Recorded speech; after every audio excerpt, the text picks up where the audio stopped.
Welcome back to the House of Howell family. This is We're fine. season 2, episode 2. We are on Morality Bites. It was directed by John Baring, and it was written by Zach Estrin and Chris Levinson. This is also, Morality Bites is also known as the makeout episode. Let's just put it out there right now. Just all the makeouts. Just so much like making out. Just making out. You know, we needed, Let's just make out all the time.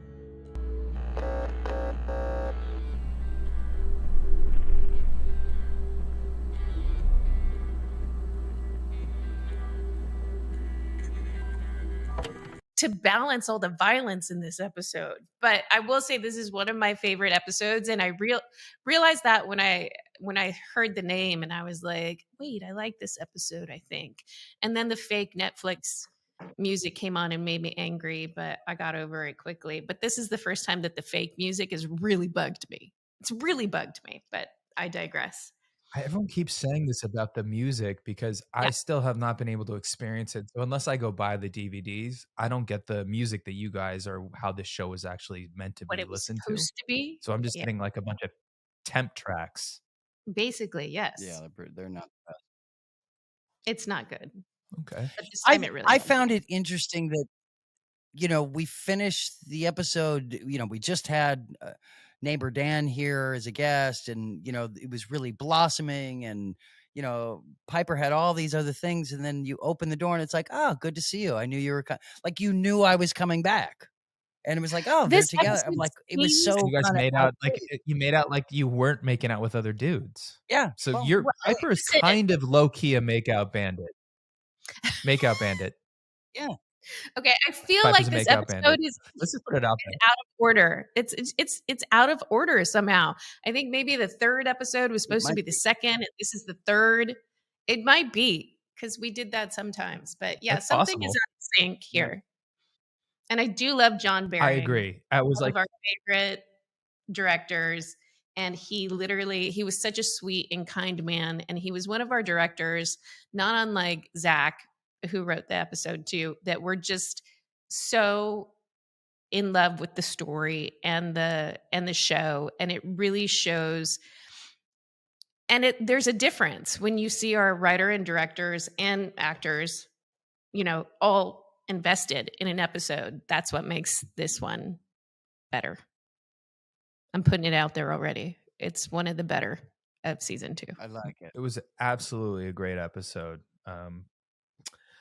I felt I felt so right off the bat, it was an interesting twist in regards to the little tiny, if you start acquiescing on small things, what happens to the greater, like that kind of overall theme that was happening with the thing. So it started with, you know, it's been established from the beginning that you guys cannot use your magic for personal gain, correct? And so the fact that you're kind of doing dog shit is kind of a gray area, though. I mean, we called it duty, which is actually what Alyssa and I used to call each other for some inexplicable reason, but that was it. It was a thing. Look, if you're a dog walker walking your dog, you got to pick up that poop. Though. Curb your dog. I agree. You always got to curb your dog, and it makes especially me so it's angry. Against the still. Law, people. But when you see people walking their dogs and they're not picking up the dog duty, infuriating. It's infuriating. It's like that's just bad ownership. Yeah. So you guys kind of get back at this guy by making and I don't even think you did anything wrong. You just made him step on his own dog's duty. Mm-hmm. But that kind of kickstarts something like this kind of whirlwind, almost. What's that? Like the Ebenezer Scrooge, like the Christmas story. What's that book called? What do I'm talking about? Like where you get to go visit the future and see what happens if you continue down this path. And you get to see angry Leo. Now we don't know that. Angry. Very angry. Also, Leo is back. Besides making out, were you a blonde again? I think so. There looked like there's some highlights in there. Yeah, he's back. He knows. He's been in the sun. What worked. Different hairdresser for sure. So, but Leo's been faithful, I would assume. While the makeout bandit has been. Well, why are we assuming that? I'm questioning. It's a question. I'm just questioning it because he seems like a one witch gal guy. I'm an angel. Right, because Daisy's storyline said that all about that. Yeah. Daisy was all about the bad boys. Yeah. Well, apparently you can Okay. be a bad boy in a decade if you want to, because you're like underground and angry. And are you insane? Sister murdered somebody. So, But and yeah, she by the way, deserved that was to a real die. interesting. Holy. Yeah, she So all of a just sudden died. you're the moral police. You Yeah, you not orb easy in, you're life. like, hey, this is what you did, but you didn't do it. Your future self did it, but you have to die, and I'm just gonna leave you here. I'm just Yeah, that was Big harsh. choice. It was That was a real harsh. big choice. I guess the love affair with Phoebe was is harsh. over. Done.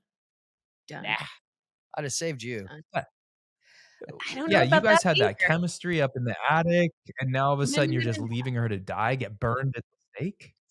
A lot changes in a The decade. line was, trying to save the greater good. It's all about the greater good. It's not even about you individually. And I think that goes with the whole storyline initially, right? It's not about getting revenge on one little act of anger. It's about the greater good. It's about the big picture. And I think that's kind of Leo's through line in this at the end. It's like, Okay, stranger. Right. Anybody buying that? Stranger. So 2 quick Greater questions good. for you. Was your Sure. guys' daughter Suri Cruz? She does look like a lot like the little girl who played Prue, but I guess it's a family thing. That's funny. Yep. Also, you guys had a daughter? We did. Technically we were In this supposed to, weird but in this weird like Wes's character was supposed to be a girl. alternate So reality. I don't Was know. he? It So must have been Wyatt something he originally said was a that night. lady. I'm sure it was something he said that night. Maybe it was with his other family. Something changed about the future. Right. Well, the future wasn't turning out well. So obviously having a daughter that you had to bind their powers wasn't, But she couldn't do it. we were showing you how bad things could get. Yeah, but the fans By are always pissed slippery off about slope, this essentially. question. Like, where'd the girl go? The fans are not happy with this storyline development. So if there's ever a reboot, Well, we're I gonna have think, to readdress it. I said the R word. it's gonna one have of those another bit. things where as a writing staff in a writer's room, you're still trying to figure it out as it goes along, right? So this is still very early days in the inception of the show.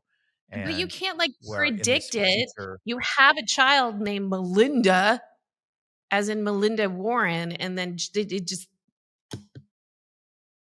8 years later, and we have Wyatt and 2 Chris. boys. Right. Yeah. But they were Why do showing you have to you say my name like it's an afterthought? and Chris. Jesus. And Those are Chris. not planned. One not Where planned. Chris. Where did we get that name? Just makes no Chris sense. is a boring It was name. the guy that was serving Piper and Leo sake that night when, the inception of Chris. So I'm an accident. You're named Is after that- a wasn't bartender. planned. Yeah. Is it the firefighter's name is Chris? No. Somebody else. I think it's Daisy's Okay. ex-boyfriend. Mm. Wow. Mm. Wow. Okay, So many so things to just a address. quick so many things to address. So basically you come in, and you're Brian, your character's communicating with the elders, and yet they don't really tell you that the girls are about to have to go learn a lesson. They just kind of use you as a pawn to flip the book of shadows open so they use this spell.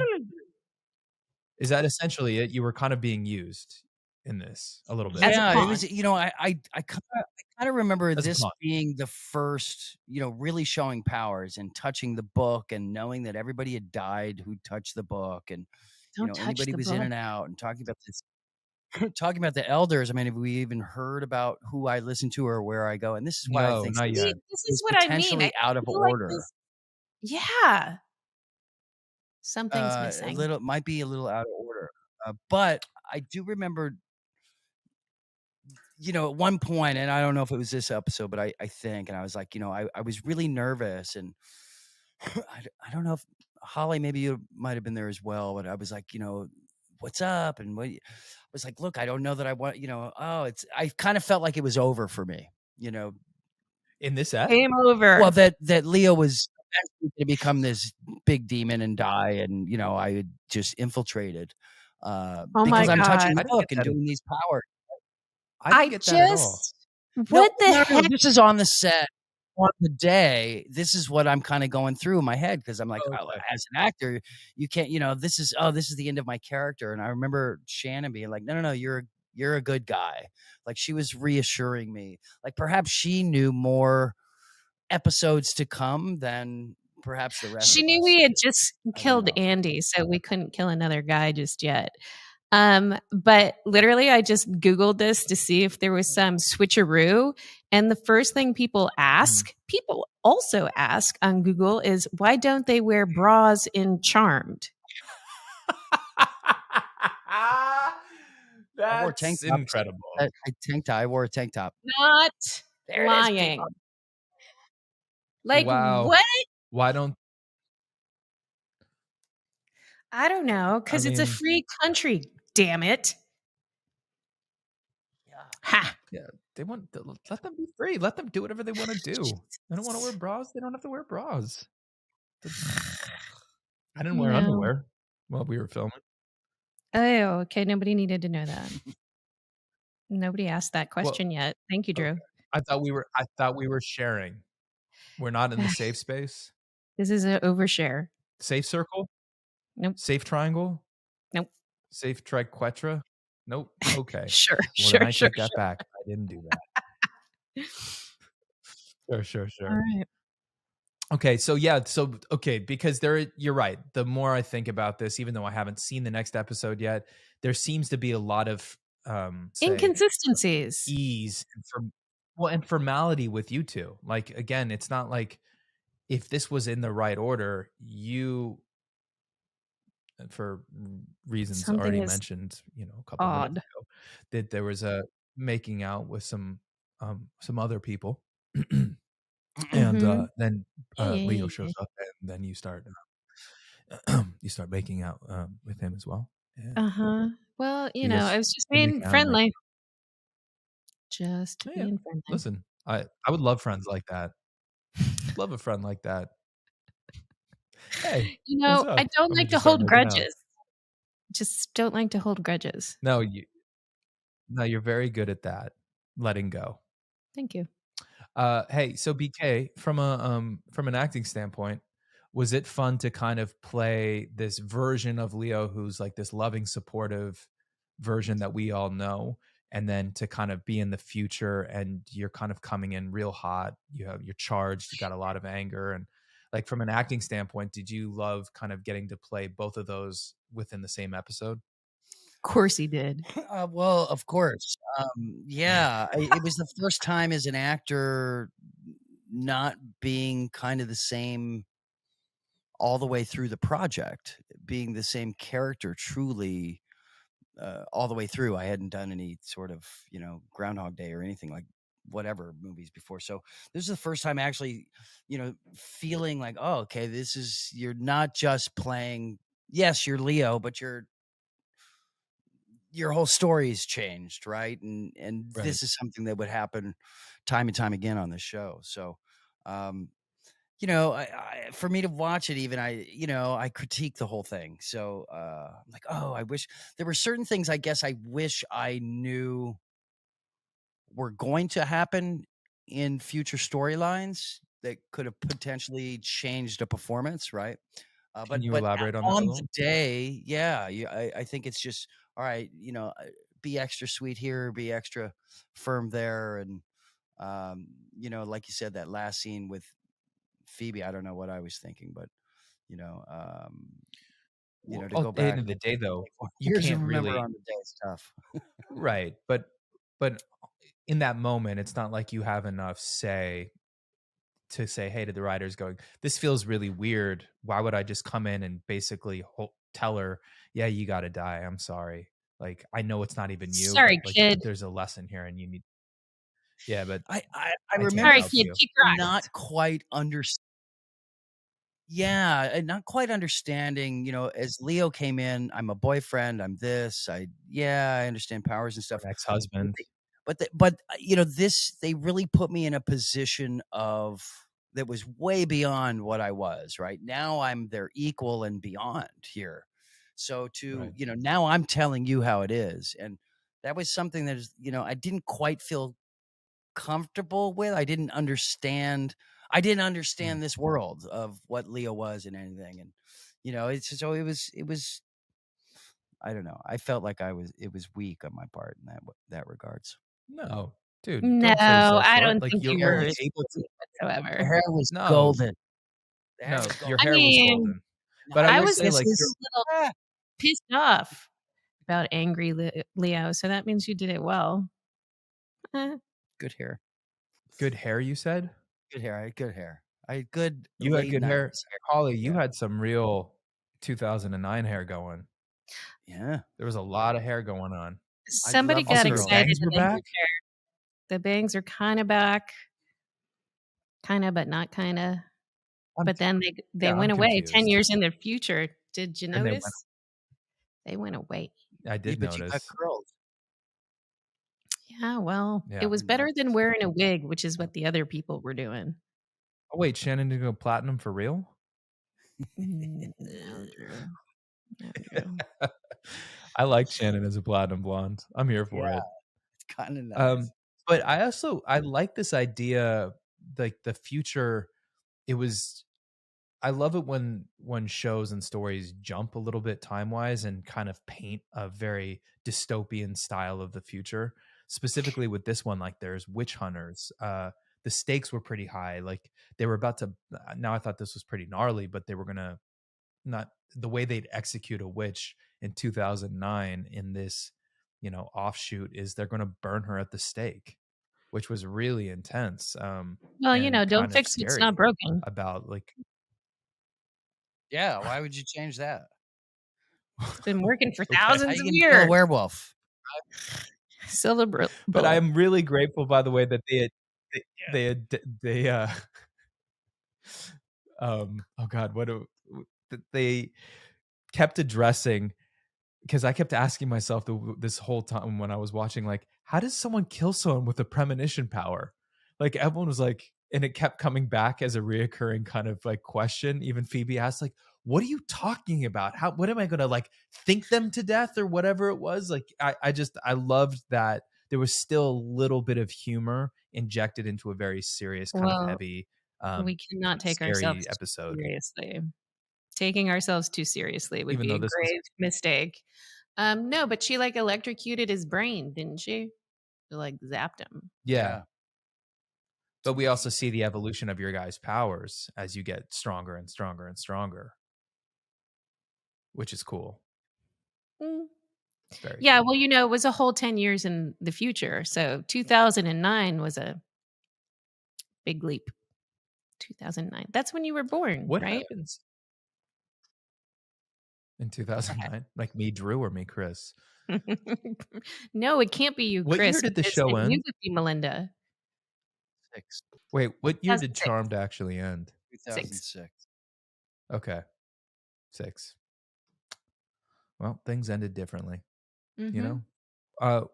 HMC, was it fun? Like, talk to me about this. Like, was it balancing this kind of getting to play opposite angry Leo a little bit? It was shocking. And I'm trying to still figure shocked. it out. Like, I'm still a little shocked. yeah. Yes. You guys also had a lot of emotional scenes. Like, again, the episodes where you just fully go there and you're Are so you talking about the good. kissing scenes? Like, I mean, I had some skills. I mean, no, I'm not a whole talking decade. about the kissing scenes. Skills. Sorry. No, I'm talking about your emotional scenes. Jogged You're his getting all memory. cryy and teary. Oh yeah. You're getting all That was a tough one. teary-eyed. Yeah. So, Yeah. Alyssa has said herself, that she doesn't really like to make her body go through the transitions of like, emotions and getting really upset and doing these kind of scenes can be really difficult. And, in this one, she definitely went there. She got me. I started crying. It was terrible. But yeah, it was, I like the episode for all the things. I think it got back to the darker aspect of things, and being witches that we started with, which was in the pilot. And so, yeah, I think I'm feeling generous today. I think I'm going to give it a 9. Ooh. Wow. I'm gonna give it a 9 too. I really loved it. Give I thought it it- was a lot of fun, and again, it has the episodes that really sit for me or hit for me, I should say, are the ones that have all the things, and this had all those things, and it does definitely had a darker edge to it, which where the stakes were higher, and it felt like at any given time, like you actually were coming under real threat and pressure, and I I'm think giving Angry you Leo a also 9. going there. But you guys Really? also going there emotionally, like when Alyssa kind of was taking responsibility and ownership and acceptance, kind of something that we've talked about in the past, Well, for that was her also faults. Leo's fault. And That was Leo's fault. He made her do that. He made her feel that way. He's like, "You get to die right, Right. so everyone else can live." I mean, harsh. That's right. Harsh. Live harsh, with but it. like, but you went there, HMC, Mhm. of like you actually, like, Alyssa being as good as she was in that scene, really allowed you to kind of completely break down, and we saw the vulnerability and you know, what this all meant for you Well, and the notice crew. I had to be the one to unfreeze the situation, which is basically like flipping the switch thing. Yes. Yes. Mhm. Right. Even though it was Leo's fault, all of it, which explains Nah, why we were getting I divorced. I didn't make the decision, Frisky Phoebe made Or to Fibber just Phoebe. She was also fibbing in this one, by the way, as a well. lot of fibbing. This always fibbing. You knew she was gonna get you in trouble. It's just one little piece of doo. Well, look, now you're gonna die. Now everybody Yeah. died. This goes to a whole storyline of it takes me back to something. I was breaking up with this gal, and there had been some things that happened, and we're whatever. But she had said to me at one point, because I would tell her little white lies about where I'd go because I knew if I told her the truth, she'd be angry. Maybe you guys Oh have dealt dear. with this sort of situation in relationships. And I think this is what we do. We don't always tell the whole truth because we're worried about how someone's going to feel or they're Good going to to know. react or, and that's all in our head. But so Okay. Noted. I would tell Noted. these little white lies. And she said to me, she goes, one little white lie and then another little white lie. All of a sudden, there's a bunch of them, and I don't trust you about anything. And it That's true. stuck with me forever that it's one little white lie to change someone's trust and thought. And I think it's the same thing with an act of anger or revenge. And but that's always kind of stuck with me. And this episode really reminded me of that. Lying is bad, kids. I don't it's bad. Let's not Lying partake. is bad. But now, question though, is there a time when a white lie for the greater good is okay in your eyes? No judgment, Yeah, no, you I know? just have learned that it's just easier not to lie. It's just easier to live your life not lying, and you don't get yourself in that predicament where you have to cover a lie with a lie with a lie. Ugh, so much Sure. energy. I think sometimes there's holding off on all Yes. all facts, Sure. let things present themselves perhaps, but to really come out and with an untruth, to protect someone's feelings, I think will always come back to backfire you. But I have found, and I agree with Holly, that truly being, honest and totally transparent really is the best The way to best way. live. Yep. And Mhm. if someone can't handle the truth, you can't handle the truth, then that's on them. And because you never have to go back and have a cover story. You don't. It's not a story if it's the truth. Okay, well then expanding on that a little bit. one of the big lines from this episode was protect the innocent, not punish the guilty, right? Um, Mm-hmm. do you find if you had this power, and I always like think about this when it comes to like comic book movies and stuff as well, like whether it's Batman, Superman, or Aquaman, shout out to Mimosa. This idea of protecting innocent people versus kind of going out and punishing people that you know are guilty, like that's a really fine line as well. Because if you have the power and the opportunity to do it, I mean, that's a fine line because it ultimately becomes vigilantism. Mm-hmm. But given that like considering the state of the world, if you had the opportunity to do that, like where's the line with that? Do we still stand by that thing, or would you It's kind of think like the there's Tom Cruise movie, right? Where you're going out and busting people for their thoughts before they've even done something. oh, Minority Report? Yeah. We have a lot of I Tom don't know. You're Cruise in this stopping. episode. Lord. Yeah. That's why I went back to it. I had the AC. mustache, the whole bit. Speaking of which, did you guys see that the stunt thing that he does where he's driving the motorcycle off the mountain? He does it like 18 times for the one stunt for the next Mission Impossible, and they're airing it in front of movies right now. Lord. It's him No. every time he's on a motorcycle. They've built a ramp that shoots off a cliff in Switzerland. Right, and then he parachutes, right? And then he parachutes. He ditches the motorcycle and he parachutes. And I think they did like 18 takes in one day, and it's him every time.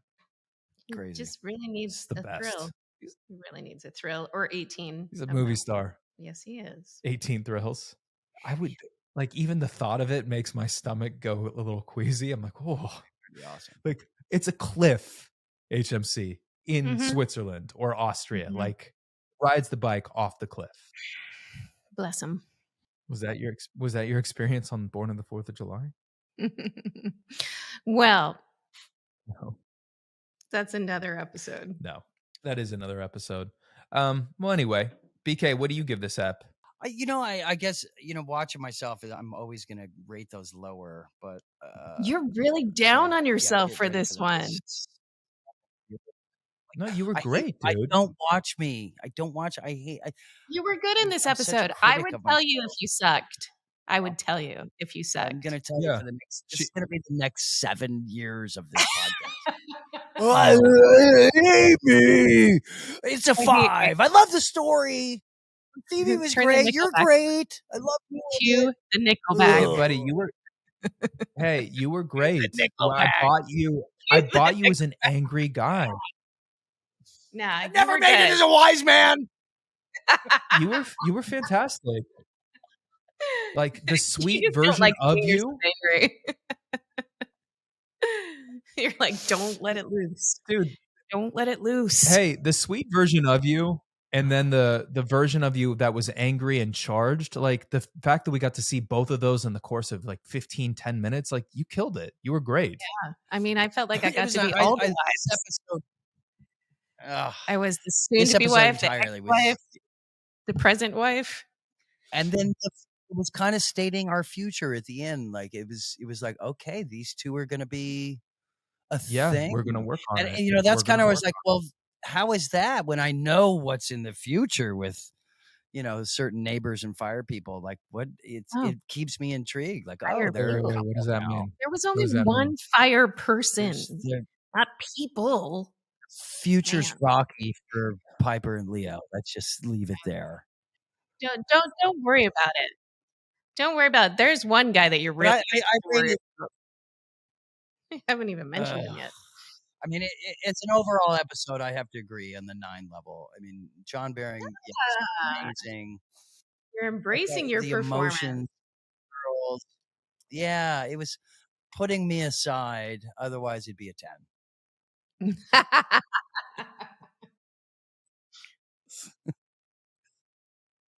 It was fun, this for the first time. Yeah, I'd say it's really up there. You like you had mentioned, it has everything. It starts with the drama, someone's gonna die, and in a way that wasn't really a demon, so it was hard. It was much. This is something the girls haven't had to face. It's not say a spell kill a demon, Yeah, in this and episode, the it was human much was the demon. trickier. The human was the demon, Yeah, that's and right. the witch and the witch yeah, and the witch hunt is a So very real thing trying that to still happens. It doesn't happen to the big orange man. That was not a witch hunt, just for the people out there. But the witch hunt mentality is still extremely prevalent in this country and the world. It is. It certainly is, and it doesn't take much to motivate a group of people against a small minority and Mhm. demonize them. Yep. That's for sure. But It's what I Ukraine. also loved is how the girls still banded together, and they, the intelligence they showed and the calmness, and under that sort of pressure, how are you going to come out of it? And I feel like the writers did a good job, and the girls acting it as well, of what that might be like to go through and face. And that's why it was just well done. It was, except for frosted tips, maybe.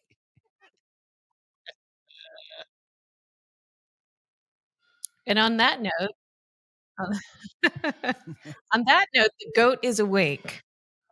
Should we have What a moment? I want to make a door in any Yes. other episode, because that'd be a pretty awesome freaking trick. What? Sure. So speaking of the girls having this togetherness and this bond and family, and what that meant, the greater good, protecting the greater good. Today we have a special guest, perhaps the matriarch that goes beyond the ghostly, ever lovely, super fantastic Jennifer Rhodes. I can't wait to have her on. Rhodes is in the house, We'll but figure it literally out. Grams is in the house. Grams is in Drew's house in the captain's chair. Oh, we started? We are. Yeah, we've been rolling for the last 20 minutes. But we do have the power of editing. Oh, okay. And so, Hello, everybody. Hello. hello. It's so Oh, good to man. see you. How are you? I'm good. I haven't seen you guys since Paris. Paris. I say that. Probably 7 just- years ago. Paris, that's been a few years. I guess so. So it's been a while. I love saying that. It makes me sound like a jet setter. It does. Paris. I haven't seen you guys since we were in Paris, That's right. Of course, you guys have probably been to Paris since then. We're actually Yeah, going once or twice. April 1st. We are. April 1st. Now, which one is this? Is it a charm convention, or is it like one of those group It's conventions? it's a group convention, so it's a whole bunch of different shows. But It's a manga, which is their term for they basically a game show. So it's a lot of toys and collectibles and a handful of actors. It's more geared towards the cosplay gaming world in a way. Yeah. I think the first one of those I did was in 2006. Star Fury, I think it was called. yeah, that might have been it. Yeah. Was that in Birmingham? In London? And no, it was in London. It was my first one. And I spent like 3 days with 600 people. And I've never seen so much enthusiasm. As actors, we like to, of course, have our work appreciated, but I wasn't prepared for the true affection, that you got. And it was very touching. I enjoyed it. It is, and it's still pretty It amazing. really is something. I think that's Still something doing the it. three of us, What kind was of how the three of us came together, doing a panel at a convention and having our chemistry is kind of how it all started, and going to the convention, meeting the fans and hearing the stories, and being touched by the fandom. Can you expand more on that? The fandom and the people coming up to you, and is it a lot of Grams and Charmed? And can you share your experience as you've met the fans as well? Yes. I think a story that comes to mind is this woman. I actually got, a fan letter years ago from this woman in Delaware. And I responded to it. And then I was at some convention on the East Coast. And she came up to me and she said, Jennifer, it's Lisa. And and that was how many years ago. And to this day, we still send Christmas cards sometimes. And so it's kind of like, when I was a kid, they called it pen pals. But, it's, you sort of make friends with people that you most times have never met. But it was a good experience. And then I was trying to think of it. Oh, I was in Perugia and got to stay in a castle, a real castle. Wow. And it wasn't Charmed. It was a group of different shows, and I had a good time on that one too. And of course, Paris. Any dalliances along the way? Any what? Dalliances along the way? Entanglements? Valiant? What's torrid love affairs. What's that word? I like to learn new words. What was that word? Like a torrid love affair. A toy? A torrid love affair. Oh, torrid. Oh, I thought it said toy. Toy boy. I'm trying to think of the ones that I can tell you about. I mean, of course there were, but you don't. Of course. Some of these things you share, and some you don't. Some you save for the book later. I mean, no one's really listening. Yeah, this is a safe space amongst four friends. Yeah, right. Yeah, I can just see this. Did you hear what Graham said? She said this guy should. No, I can't think of any offhand. God knows, I wish I had, but none come to mind. No young prince in Paris or young prince in a castle. Mm-mm. Well, I could make it up, I suppose. Yes. Off the top of my head, I can't think of anyone exciting. I'm trying to think if I was sober. Maybe. No, I was sober. No, I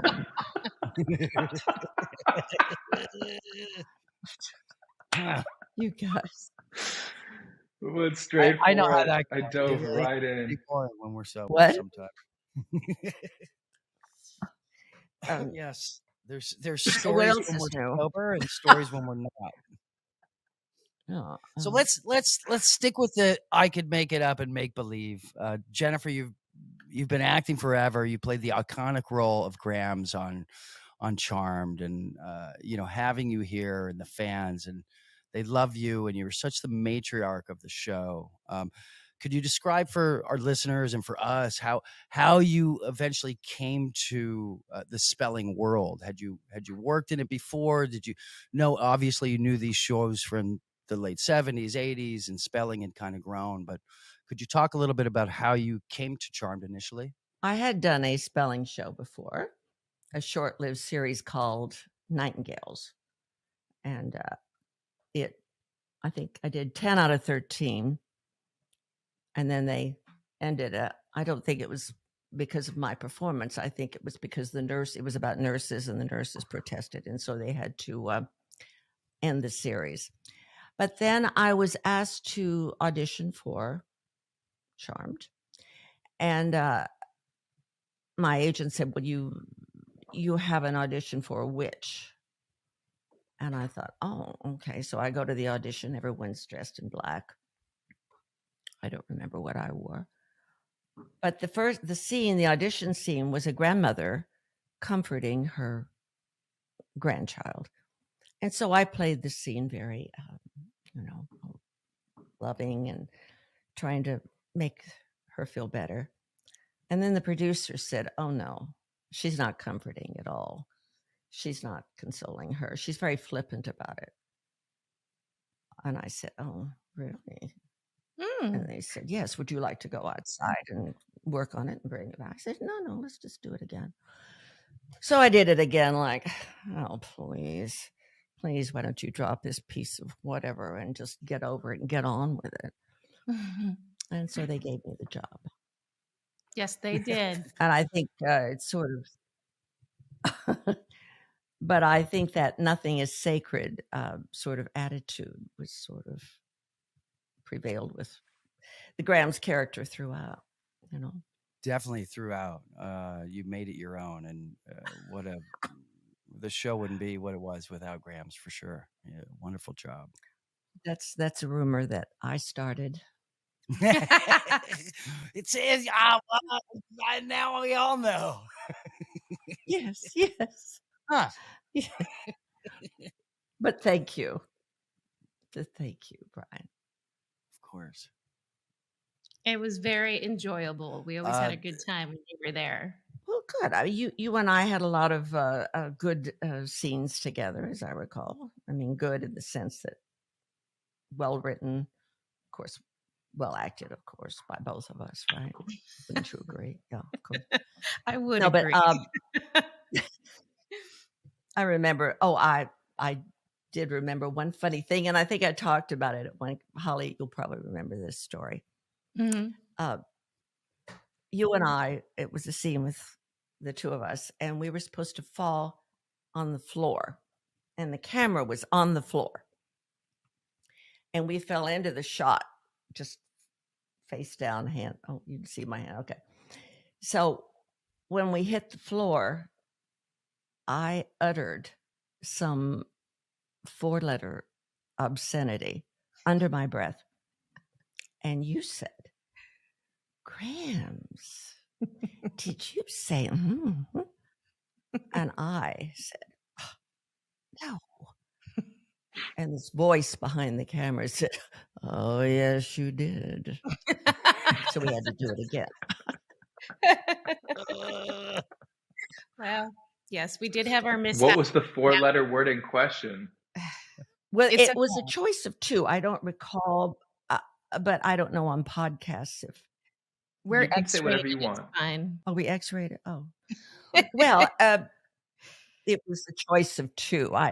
I think you know what they were. An S or an F? Yes, I'm sure. Yes. I'm so ladylike that I wouldn't dream of. Actually. Never. That's a rumor I started too. She fit in quite well. And you and Shannon had good chemistry too. We did? You did. I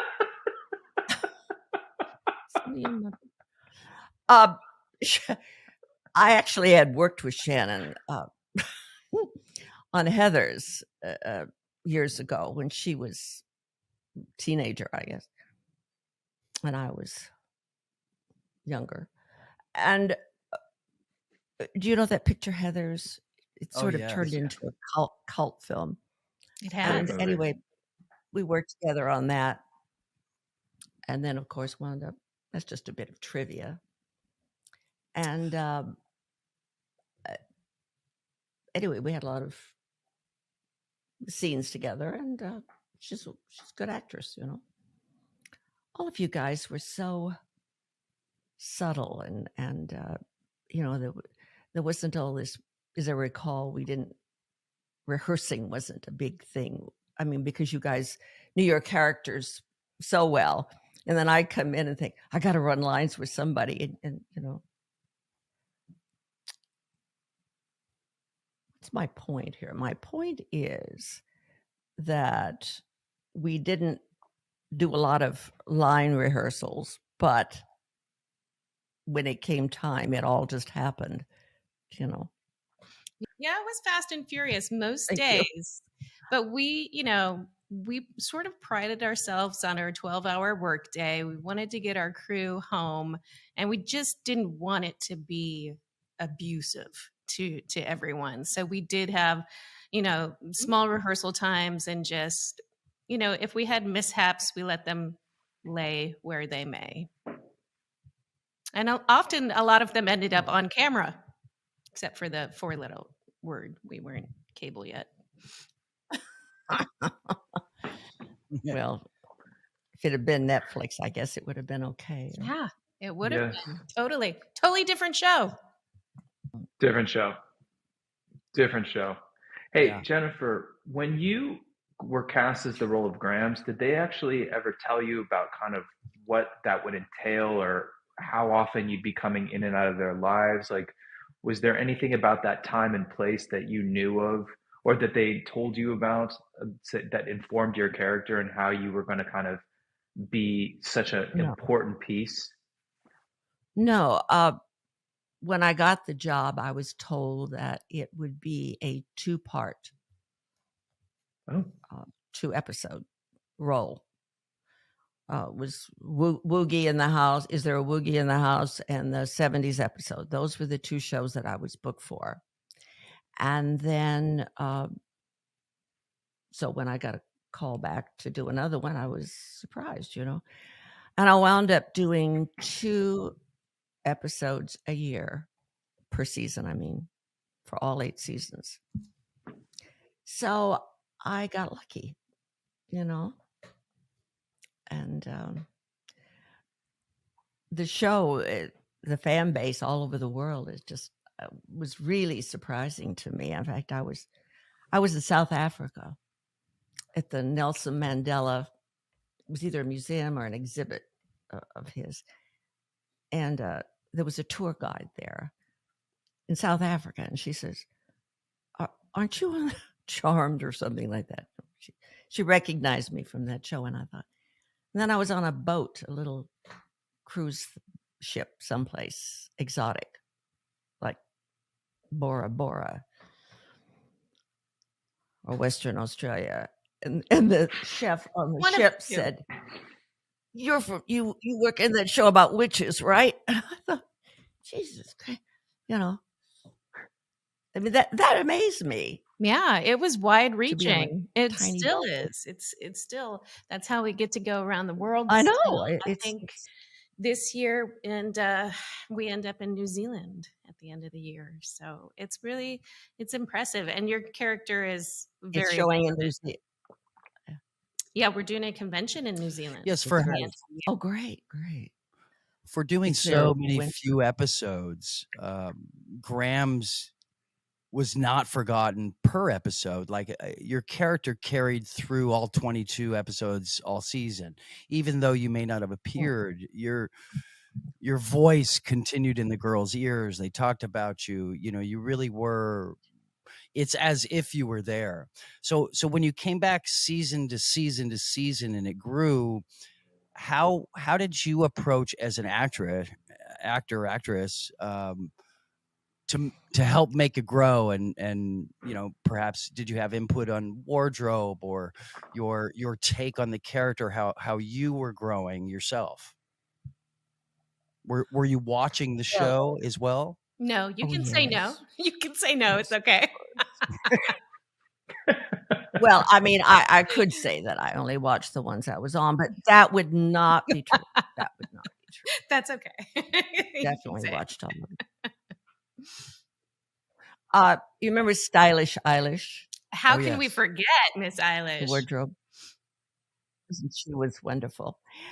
And of course, she really, brought in fabulous things. But I think, like when I first had my picture taken for the hallway, they had me in this prim little blouse, and I think my hair was in a French twist or something. It was very grandmotherly.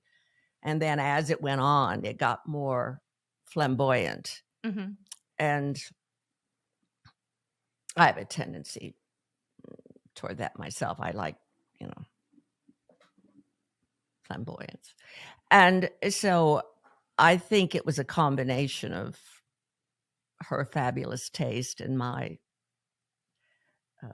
interest in certain kinds of clothing, which contributed to the look of Grams. But I think also writers sometimes, not being a writer myself, but when you see an actor, you see their personality starting to unfold in a character. I think sometimes the writers think about that personality and they enhance that characteristic.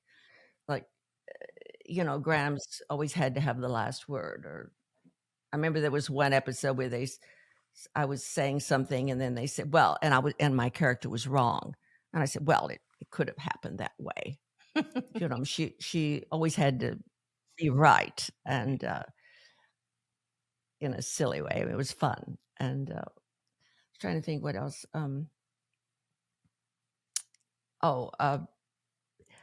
You asked me about the character developing. The Big Bad Wolf, I think, was one of my favorite. Happily Ever After is the episode name, I believe. And the whole idea that we were in a show about fantasy, you could do anything. I mean, to be able to play the Big Bad Wolf, how many chances do we get as actors to play that kind of a part, or that, it was, I was surprised as the role grew. And I was surprised that they had one episode about a love interest for me. That's right. Wasn't that? This is what we want to talk about. That's the necromancer, isn't it? What? If memory serves, I think it was the necromancer. Chris Sarandon. Not a bad partner. Drew needs to be skinny on all of that. What? Yeah, this What's is what that? I'm here for. I'm here I want to learn all about Chris Sarandon. This is You want to know how Humperdinck, Chris, right? You want to know how Chris was? Well, he had audition for the part. He had to have my approval. Yes, we do. This is Humperdinck for people who don't know who Chris Sarandon is. Oh, they may not know who he is.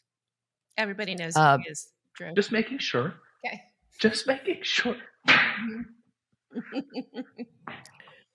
That was my first screen kiss.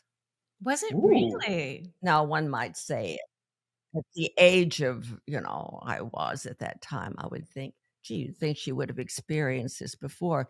But no, over my career, I was always getting cast as attorneys and women of authority and the beat up, over the hill prostitute in Cagney and Lacey, those kinds of things. And so, I'd never had a love scene before.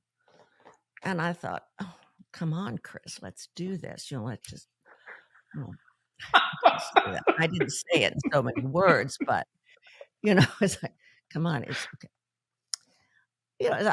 One time I was doing, I'm off the subject now, but I was doing Third Rock from the Sun. And, that series. Yeah, great show. Great show. Comedy. And the funny looking guy, I can't think of his name. He's so funny. He was supposed to be searching me, and he had me up against the wall. And I was playing the wife of the dean of the school. And he's supposed to be, patting me down. And I said,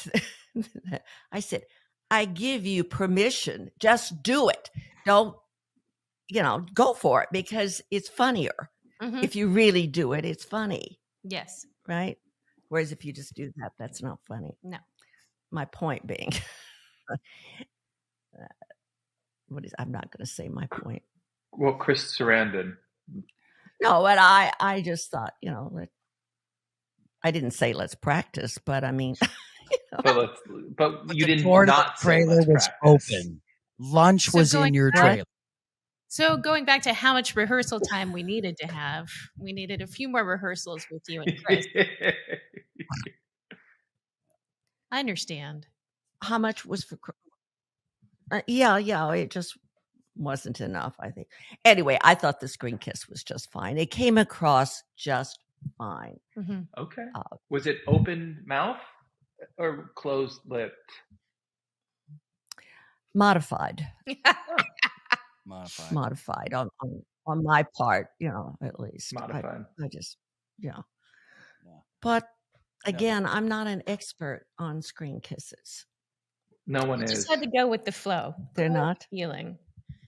Yeah. Well, actually, you know what? It's interesting that you say that, because here it comes. This episode that we're talking about in question, there, like, basically my main note was, what is this, a makeout show all of a sudden? All you guys are doing is just making out. Yeah, I feel like this episode is out of order because he just walks in the door and we're just making out the entire episode. Like, what happened to haven't heard from Leo in weeks? But no, that's apparently you were hooking up with someone else last week. It's apparently there was so many. there's so many makeouts in this It was episode. quite a few. It was And I think it was like a gratuitous. little bit of a hybrid open mouth, closed mouth. I with might have Leo and her Yeah. too. could have seen that. But you know, the Yeah. angles, it was the I camera just angle lost you. at that moment. Uh-huh. But yeah, But you guys were doing that all the time, though. I mean, you I guys know. were, It's an old hat for them, huh? Just always doing that. yeah, they. Always making But, you know, out. there is something. Yeah, but there is something about a chemistry between two actors. we isn't there? had none. I don't know. I mean, it people really saw. helps. Look, It really helps in a We put scene. up with it. We're like, You oh, what? we gotta kiss now. All right, don't. Let's not even talk about it. Just do it. Yeah, if you weren't And then we divorced walk before away this, like, all right, see you, buddy.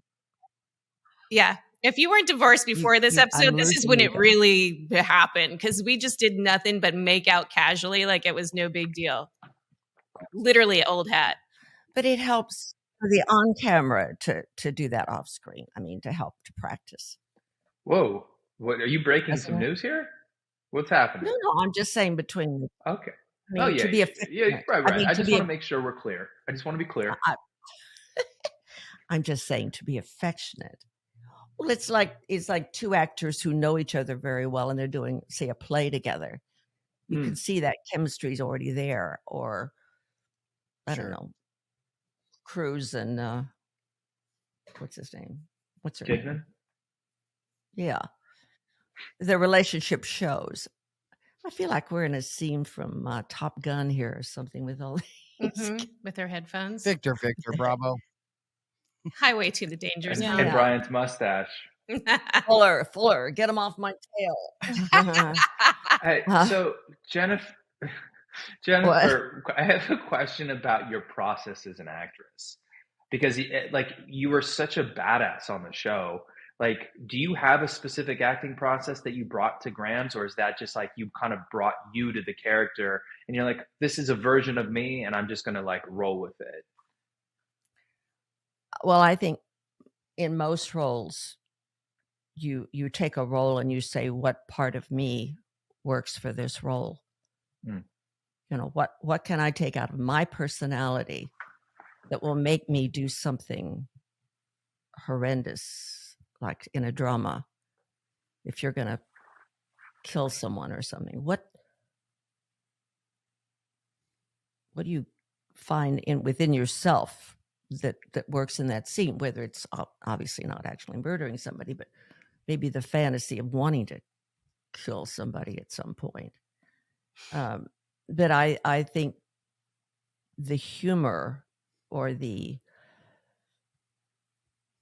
sort of grandiose, not grandiose, but flamboyant sort of quality and fun and just sort of wanting to be the center of it. There you go. Like a lot of actors, you know, we like to be the center of attention, right? I think Grams was that way too. Even though you give love to someone else, there's that quality in me worked for the character, I think. Does that answer your question? Yeah, I think so. Is she one of your favorite characters that you've ever played? It certainly was a character that gave me an opportunity to grow and to expand the character in different situations, like the love interest or taking care of the girls or losing a granddaughter.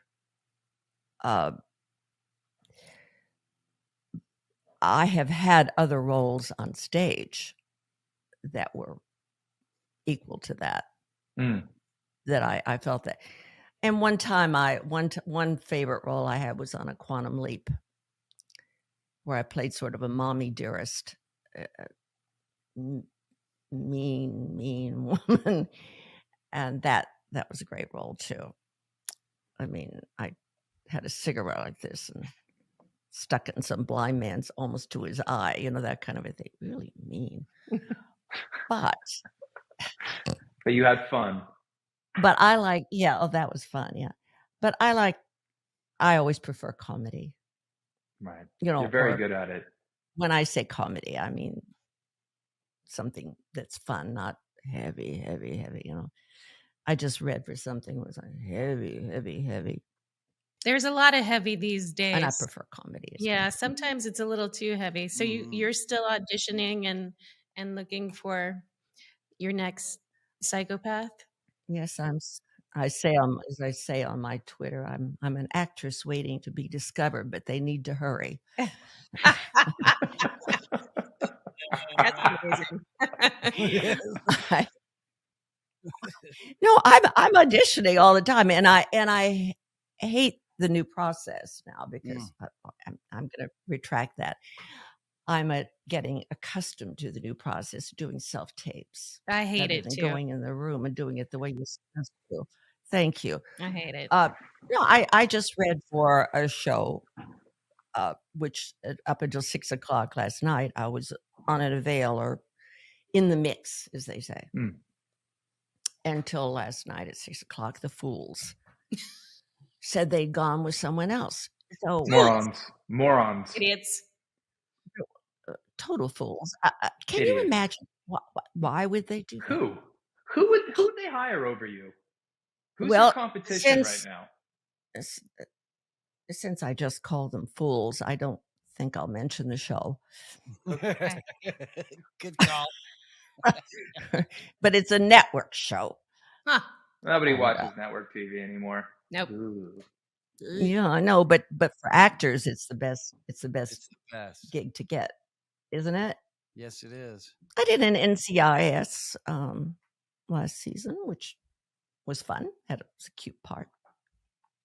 So yes, the answer is I'm still out there doing the same thing I've always done, and it's the one profession that we can do until we're in our 90s, or whatever. I mean, roll right for you, a 95-year-old at the something, oh yeah, I can do that part. I'm right for that. No problem. Would you ever consider going back on stage? I love to be on stage. I prefer stage over film, actually. If I have my druthers. I mean, number one, you sleep late. You take have an afternoon of whatever you're getting there, then you have a little nap in the afternoon, then you go do the show, then you go out for dinner, and you're in total charge of your performance. I love stage. This is a common theme that we've found with a lot of the guests that we've had on the show, like Tyler, for example, who played Melinda Warren. She basically gave up a film career and just pursued a career on stage because that's where her calling was. That was where her heart lay. Like that's just what she wanted to do more than anything else. And she said the rewards that she got off on stage, not to take away credit from the people who have made a career out of film and television, but the deep love for walking the boards is second to none for her. And it sounds like it's the same for you, which is awesome. It is. I think that's one reason I hate to give up the auditions, because when you're auditioning, you have an audience. You can feel an audience. It feels like in a performance. I mean, even in the room, yeah, you feel them. You can tell if it's working or not. When you're just doing a self-tape, you think, oh God, is this working? Oh well, I'm carrying on. No, you're beautiful. We love it. Do you? Yeah. Good. That's great. Are you having a good time on the House of Howell? I am. It's new to me. Well, you're going to come back for your necromancing episode because it's Drew's going to have some questions. I'm going to have a lot of questions I already know, and I'm going to try and get Chris Sarandon on here too. Maybe at the house as well. Well, everyone will be here. Don't tell him what I said. We won't. We're just going to ask him about his experience, how he felt it went, and if there should have been more rehearsal. In hindsight. And you'll say, what's her name? She was after me all the time to rehearse.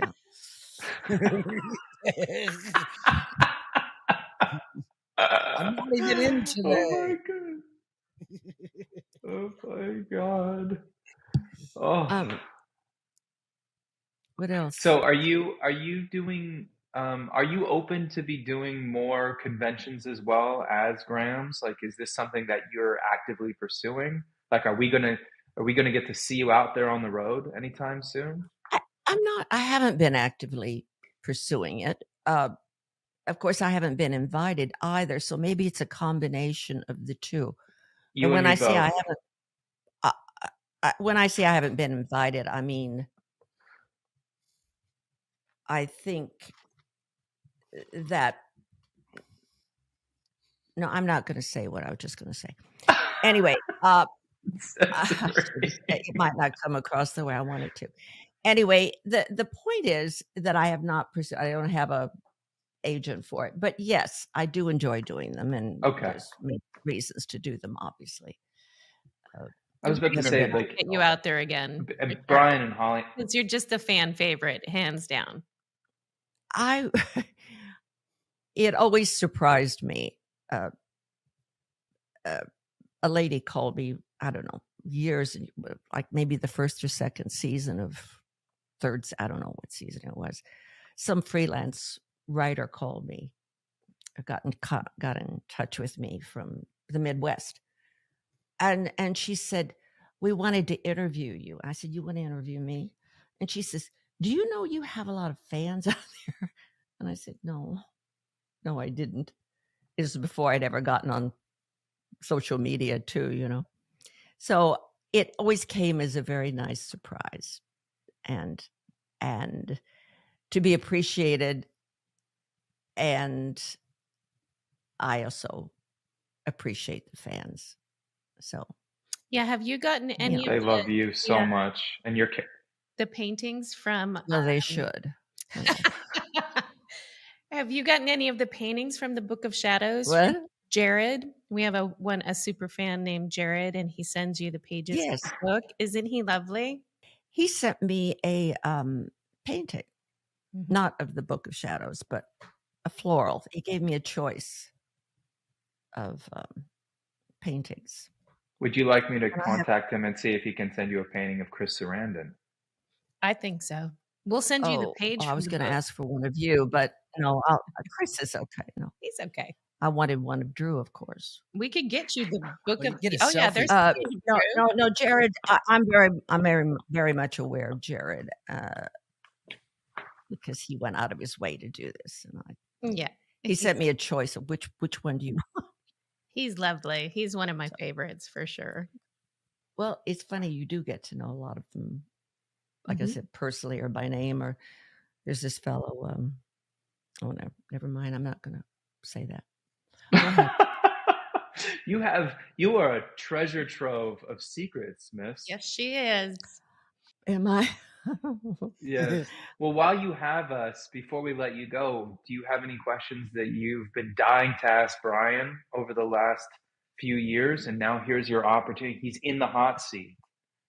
Well, I was going to ask him after the broadcast because it's kind of a secret, but well, no one's I'll listening. ask him We're now. fine. If he's on a hot seat, then I'll ask him. Are you ready? I'm yes. I'm nervous. I got butterflies. Affirmative. One time on social media, I said something. I don't remember what it was. And you came back, you responded with an angry face and said, angry. And I thought, what's he angry about? Do you remember that? No. What? Could it be somebody else that was pretending to be you? There's always that possibility. There's a lot of. I have a few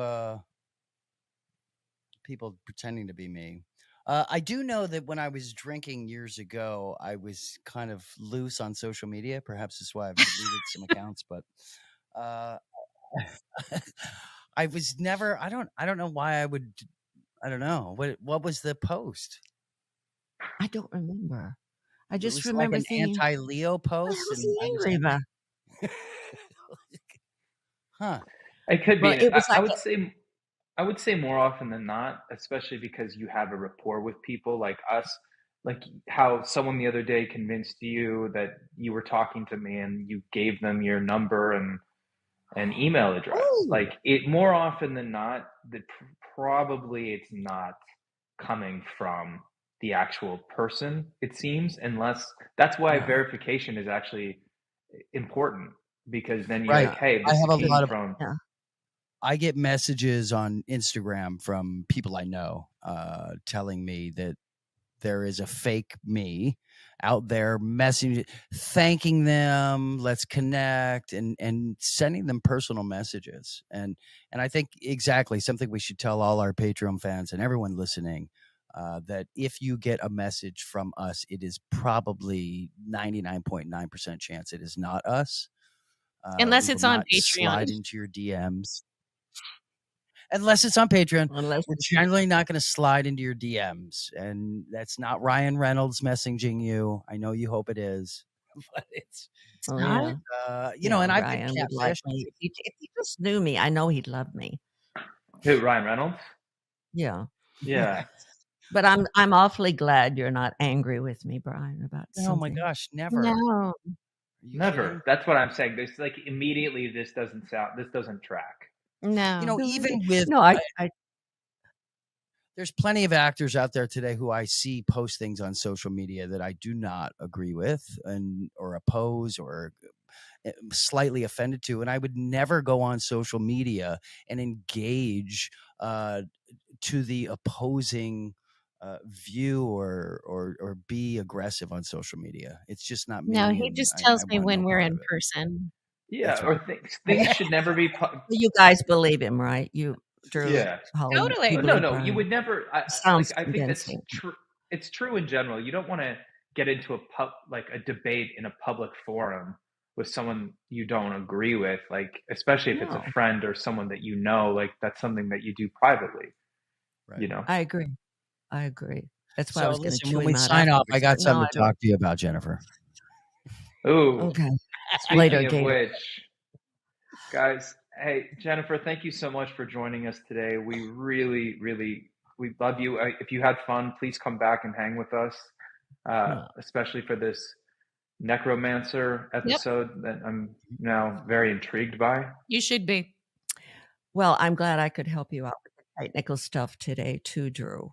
Yes. Oh yes, You know were. what? He's all thumbs It when was. it comes to this stuff. But that's why I came over here. I know that's why I came over here. He needed help with He needs all the help. the technical stuff. So, He Holly, really it was nice to see you It's again, my lovely dear. to see you. I can't wait to see you You soon. are a lovely. No, I have a compliment for you. Uh-oh. Ooh, I think for you are a me? lovely. No, for Not Holly. you. Jesus, Drew. God, you are a lovely actress to work with and a very giving actress to work with. Thank you. There. That's it. Likewise. That's all She I'm going to is. say. And I I'm thought still. Drew was terrific on, was it SWAT? Army wives? Oh SWAT. no, the rookie. It wasn't SWAT. Oh, I did rookie. swap. What was it? No, Oh, the rookie. It was the rookie. well, Were you thank the rookie? That's very Drew, kind job. of you. were you the rookie? Thank you. No, Oh, Nathan Fillion's the rookie. And you aren't you didn't. You younger don't than watch him? my stuff because, well, you know, we're fighting. I haven't seen your stuff now. You what? But I hear you're an awfully good golfer. He is. And a good hybrid kisser. Oh, yeah, I've heard that too. Yeah. The Well, things that Holly has said about you behind your back. Come on. Okay. You know, she's a This kiss is and where- tell like you wouldn't okay. believe. I'm pulling out my At some headphones. point, it's just work, people. It's work. Over and out. Thank you Bye, all Maverick. so much. Bye, for Maverick. checking out Bye. the House of Hallowell. it's time to buzz the tower. Oh my God. Okay, hold on, y'all. Hold on. Witchy dumb. Ooh, Time we're to out buzz of the here. tower. Ooh.